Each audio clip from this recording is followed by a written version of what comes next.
चलिए तो कैसे हैं दोस्तों, आप सभी को हमारे यूट्यूब चैनल पर स्वागत है। जैसा कि आप सभी को पता होगा कि पिछले वीडियो में मैंने आप सभी को इलेक्ट्रॉन, प्रोटॉन, न्यूट्रॉन के बारे में बता दिए थे। तो आज के वीडियो में मैं आप सभी को बताने वाला हूं 10th क्लास का इलेक्ट्रॉनिक विन्यास को किस तरह से निकालते हैं। यानी कि आज के वीडियो में मुख्य तरह किस पर बनाएंगे, तो आज के वीडियो में मैं आप सभी को बताऊँगा कि इलेक्ट्रॉनिक विन्यास को किस तरह से निकाला जाता है। इसमें हमारे बहुत सारे साथियों का डाउट होता है, तो आपसे मैं वादा करता हूं कि अगर आप हमारे इस वीडियो को सही ढंग से देख लेते हैं तो आपको भी किसी तरह के इलेक्ट्रॉनिक विन्यास निकालने में कोई तकलीफ नहीं होगा। तो चलिए सबसे पहले समझते हैं कि इलेक्ट्रॉनिक विन्यास निकालने से पहले इलेक्ट्रॉनिक विन्यास के परिभाषा के बारे में समझते हैं। यानी कि इलेक्ट्रॉनिक विन्यास कहते हैं किसे, इसके बारे में समझते हैं। तो इलेक्ट्रॉनिक विन्यास का परिभाषा होता है, यानी इलेक्ट्रॉनिक विन्यास का परिभाषा या डिफिनेशन कहते हैं किसे, इसको समझने से पहले यहाँ पर बता दें कि इलेक्ट्रॉनिक विन्यास यानी कि हिंदी में से इलेक्ट्रॉनिक विन्यास और इंग्लिश में इलेक्ट्रॉनिक कॉन्फ़िगरेशन कहते हैं। इसको किस तरह से निकाला जाता है, तो सबसे पहले समझते हैं कि इलेक्ट्रॉनिक विन्यास आखिर होता है क्या। तो यानी देखिए डिफिनेशन कहता है कि इलेक्ट्रॉनिक विन्यास का डिफिनेशन कहता है कि कक्षा या उपकक्षा के अनुसार, इलेक्ट्रॉनिक विन्यास का डिफिनेशन कहता है कि कक्षा या उपकक्षा के अनुसार इलेक्ट्रॉनों को सजाना है। किसको सजाना है? इलेक्ट्रॉनों को सजाना, यानी कि इलेक्ट्रॉनों को सजाना इलेक्ट्रॉनिक विन्यास कहलाता है। अब यहाँ पे समझिए डिफिनेशन किसे कहते हैं, डिफिनेशन क्या है इलेक्ट्रॉनिक विन्यास का डिफिनेशन। तो यानी कक्षा या उपकक्षा के अनुसार इलेक्ट्रॉनों को सजाना इलेक्ट्रॉनिक विन्यास कहलाता है। अब समझते हैं कि इलेक्ट्रॉनिक विन्यास, तो समझिए कि इलेक्ट्रॉनिक विन्यास किसे कहते हैं। तो यानी कि कक्षा या उपकक्षा के अनुसार इलेक्ट्रॉनों को सजाना इलेक्ट्रॉनिक विन्यास कहते हैं। अब इलेक्ट्रॉनिक विन्यास को कितने तरीके से निकाला जा सकता है, इलेक्ट्रॉनिक विन्यास को कितने तरीके से निकाला जा सकता है। तो इलेक्ट्रॉनिक विन्यास को मुख्यतः 4 तरीक़ों से निकाला जा सकता है। इलेक्ट्रॉनिक विन्यास को कितने तरीके से निकाला जा सकता है, तो 4 तरीके से। वो 4 तरीके कौन कौन है, तो सबसे पहला नंबर है कक्षा के आधार पर। यानी इलेक्ट्रॉनिक विन्यास कितने तरह से निकाला जा सकता है, तो 4 तरीके से। जिसमें पहला है कक्षा के आधार पर, कक्षा के आधार पर, यानी कि पहला इलेक्ट्रॉनिक विन्यास हम लोग किस आधार पर निकालते हैं, कक्षा के आधार पर। यानी पहला जो इलेक्ट्रॉनिक विन्यास हम लोग निकालेंगे वो किसके आधार पर निकालेंगे, तो कक्षा के आधार पर हम लोग इलेक्ट्रॉनिक विन्यास निकालेंगे। दूसरा निकालेंगे हम लोग उप कक्षा के आधार पर। दूसरा हम लोग निकालते हैं उप कक्षा के आधार पर।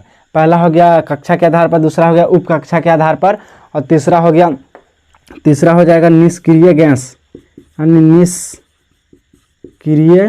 गैस के आधार पर। और चौथा हो जाएगा हुन्स रूल, यानी हुन्स सिद्धांत, यानी हुन्स के नियम के अनुसार। यानी सबसे पहले तो आपको बताएं कि इलेक्ट्रॉनिक विन्यास किसे कहते हैं। तो यानी कि कक्षा या उपकक्षा के अनुसार इलेक्ट्रॉनों को सजाना इलेक्ट्रॉनिक विन्यास कहलाता है। कक्षा या उपकक्षा के अनुसार इलेक्ट्रॉनों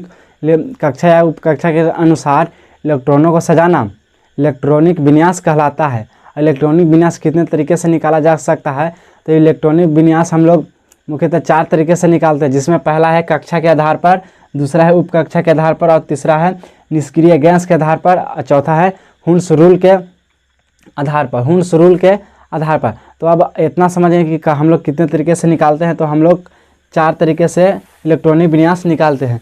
तो आज के वीडियो में हम देखेंगे हुन्स रूल के आधार पर, यानी हुन्स रूल के अफबाऊ जो है उनके सिद्धांत पर हम इलेक्ट्रॉनिक विन्यास किस तरह से निकालते हैं।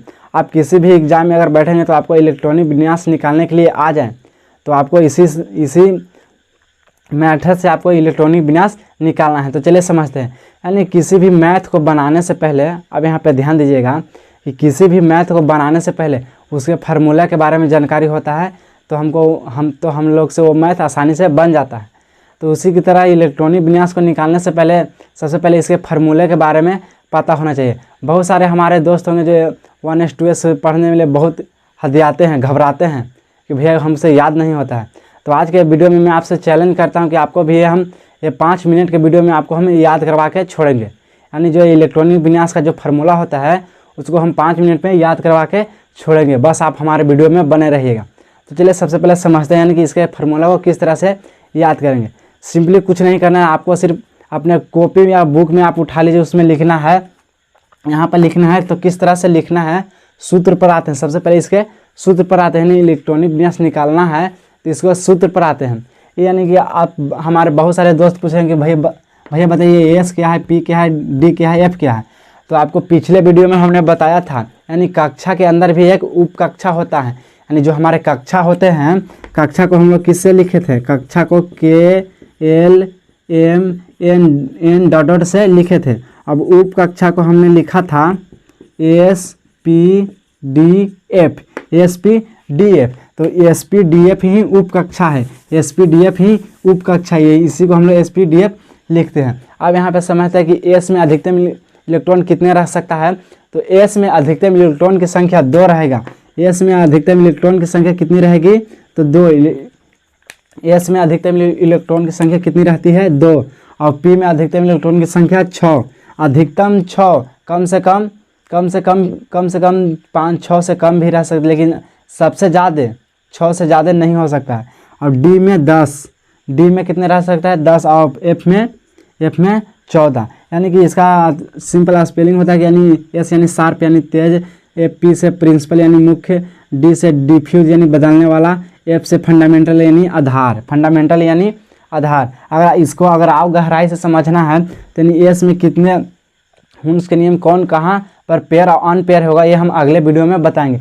आप सिर्फ इतना याद रखिएगा कि ये हो गया उप कक्षा, यानी कक्षा के अंदर भी एक कक्षा होती है, उसे उप कक्षा कहते हैं। इसको SPDF से सूचित किया जाता है। इसमें अधिकतम कितनी इलेक्ट्रॉन हो सकती है, S में 2 गो, P में 6 गो, D में 3 गो और F में 14 गो। अब समझते हैं इसके फार्मूला के बारे में, इसके सूत्र के बारे में किस तरह से याद करेंगे। तो इसके सूत्र को याद करने के लिए सिंपली हमको एक मेथड का अपनाना होगा। तो अगर आपको भी ये वीडियो अच्छा लगे तो हमारे वीडियो को सबसे लाइक और कमेंट करिए। तो चलिए इस फार्मूला को समझते हैं। यानी सबसे पहले लिख लेंगे हम अपने कॉपी पर।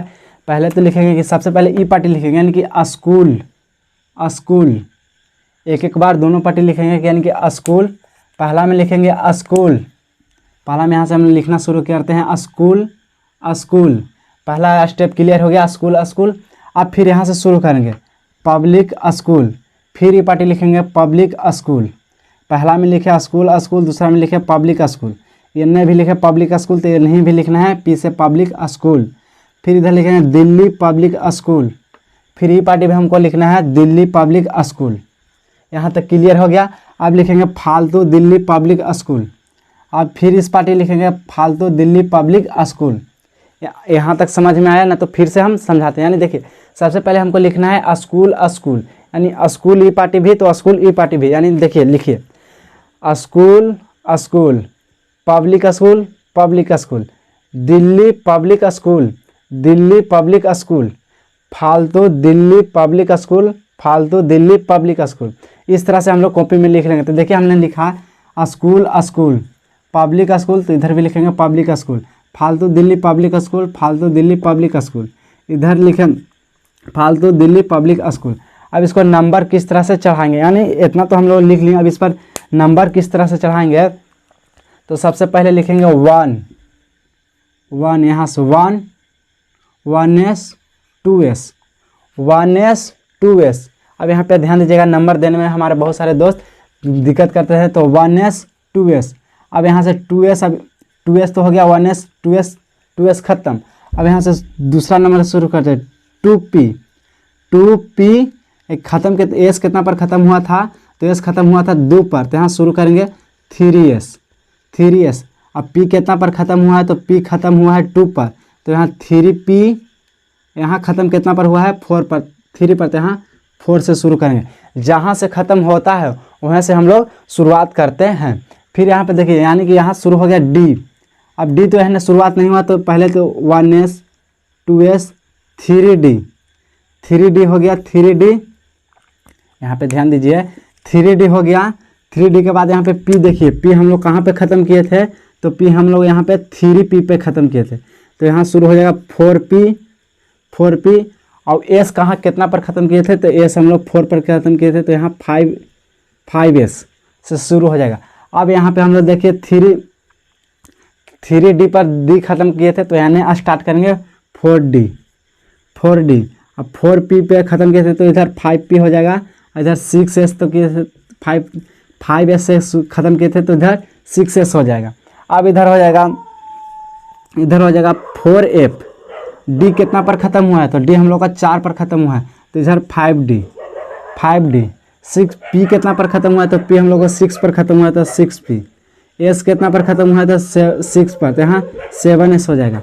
अब यहाँ पे देखिएगा एफ कितना पर ख़त्म हुआ है तो एफ ख़त्म हुआ है 4 पर, तो इधर हो जाएगा 5 पर 5। डी कितना पर ख़त्म हुआ है, डी खत्म हुआ 5 पर, तो यहाँ 6 हो जाएगा। यहाँ 6 पर पी खत्म हुआ है तो यहाँ 7 पर हो जाएगा। यहाँ 8 पर ख़त्म हुआ है तो यहाँ 7 पर ख़त्म हुआ तो यहाँ 8 पर हो जाएगा। अब यहाँ पे अगर बात नहीं समझ में आए तो फिर से समझते हैं, यानी सबसे पहले जहाँ से शुरू होगा वहीं से ख़त्म करेंगे। यानी सबसे पहले तो इसके लिखते हैं कि school school public school public school, दोनों तरफ लिखते हैं। फिर Delhi public school Delhi public school, फालतू दिल्ली पब्लिक स्कूल फालतू दिल्ली पब्लिक स्कूल। इतना समझ में आया नहीं? सबसे हमको लिखना पहले school school public school Delhi public school फालतू दिल्ली पब्लिक स्कूल। अब इस पर नंबर हम लोग को बैठाना है, तो नंबर बैठाने के लिए जहाँ से शुरू करते हैं वहाँ से फिर गिनती गिनना शुरू करते हैं। तो सबसे पहले 1s 2s 1s 2s, फिर 2s ख़त्म हो गया, अब 2p 3s, यानी 2 पर ख़त्म हुआ था तो 3s से शुरू कर दिए। अब यहाँ पे 2p पर ख़त्म हुआ था तो 3p से शुरू कर दिए, यानी 3p 4s 3d 4p 5s 4d 5p 6s 4f 5d 6p 7s 5f 6d 7p 8x। इतना अगर सूत्र समझ में आए तो अब इसको किस तरह से हम लोग लिखते हैं, तो इसको लिखने के लिए सिर्फ इस तरह से चलते हैं, लिख के इसको बना देते हैं। यानी सबसे पहले यहाँ से लिखते हैं, इसका फार्मूला लिख लेते हैं, इसका फार्मूला लिख लेते हैं इधर। इसका हो जाएगा 1s 2s 2p 3s 3p 4s, अब यहाँ से 3d 4p 5s 4d 5p 6, ऐसा गड़बड़ा जाता। एक लंबे सीरीज में लिख लेते हैं, यानी कि 1s 2s 2p 3s 3p 4s 3d 4p 5s 4d 5p 6s 4f 5d 6p 7s 5f 6d 7p 8x।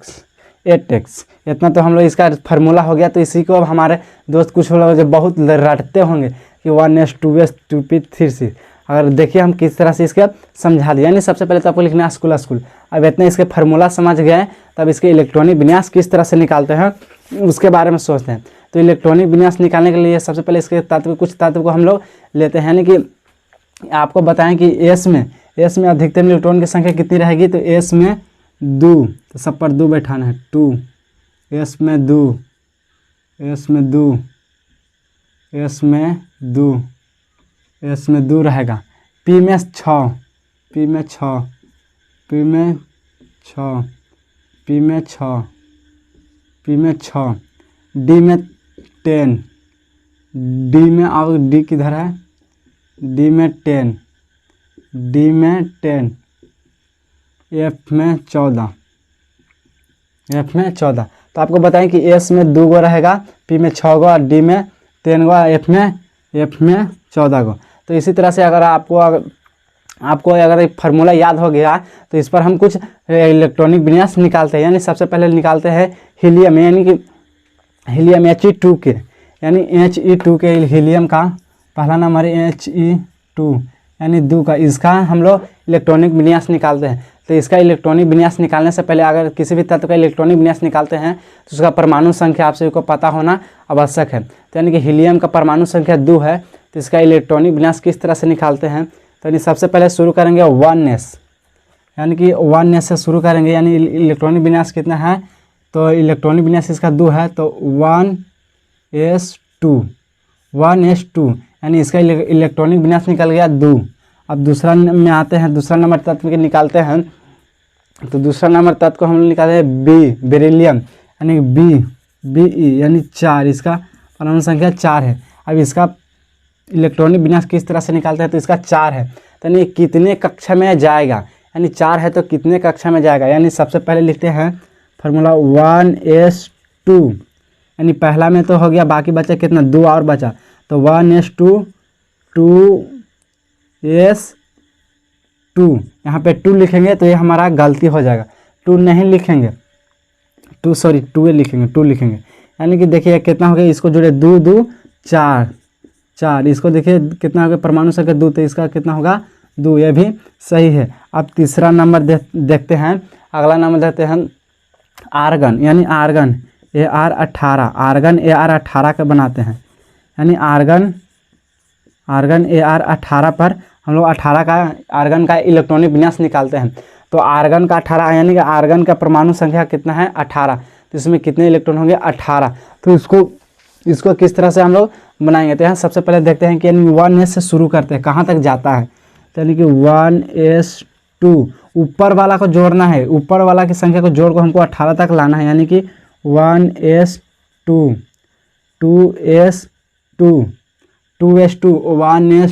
1s2 हो गया, 2s2 हो गया। अब 2p6, यानी कि 2 2 4, 2p6, 2 2 4 2 6, यानी कि कितना हो गया 2 2 4 4 6 10। अब कितना चाहिए हमको 8 और चाहिए, तो फिर कितना आ जाएगा, अगला आगे बढ़ेंगे, यानी 3s2, यानी 3s2। अब जोड़ते हैं 10 2 12, अभी कितना कम रहा है, यानी कि 6, यानी 3p6। अब यहाँ पे देखिए तो कि 18 आ गया है, तो यानी कि 1s2 2 2 4 2 6 2, यानी कि 6 4 10 2 12 6 18, यानी कि पूरा टोटल 18 आ गया। तो हम बताएंगे कि आपको इलेक्ट्रॉनिक विन्यास इसी तरह से निकलता है, यानी कि आर्गन का इलेक्ट्रॉनिक विन्यास कितना आ गया, तो 18 आ गया, इलेक्ट्रॉनिक विन्यास 18 आ गया। अब आगे समझते हैं, यानी कि अगर आपसे पूछ दिया जाए कि बताइए मैग्नीशियम Mg12 का इलेक्ट्रॉनिक विन्यास किस तरह से निकलता है। तो मैग्नीशियम Mg12 का इलेक्ट्रॉनिक विन्यास निकालना है, तो सबसे पहले तो आपको सूत्र याद होना चाहिए। और एस में कितने इलेक्ट्रॉन रहते हैं, तो 2, एस में 2, पी में 6, डी में 10, एफ में 14। तो सबसे पहले देखते हैं मैग्नीशियम Mg12 है, इसका परमाणु संख्या 12 है, तो इलेक्ट्रॉन कितने होंगे 12। अब इसका इलेक्ट्रॉनिक विन्यास निकालते हैं, तो यानी 1s2, यानी कि निकालते हैं 1s2 2s2 2p6, यानी कितना हो गया 10 हो गया, 2 2 4 4 6 10 से कितना कम कर रहा है, 2 का और कम कर रहा है, तो यानी कि 3s2, ये हो गया इलेक्ट्रॉनिक विन्यास। तो आप सभी से आशा करेंगे कि आपको भी ये वीडियो अगर अच्छा लगे तो हमारे YouTube चैनल को लाइक और सब्सक्राइब जरूर करें।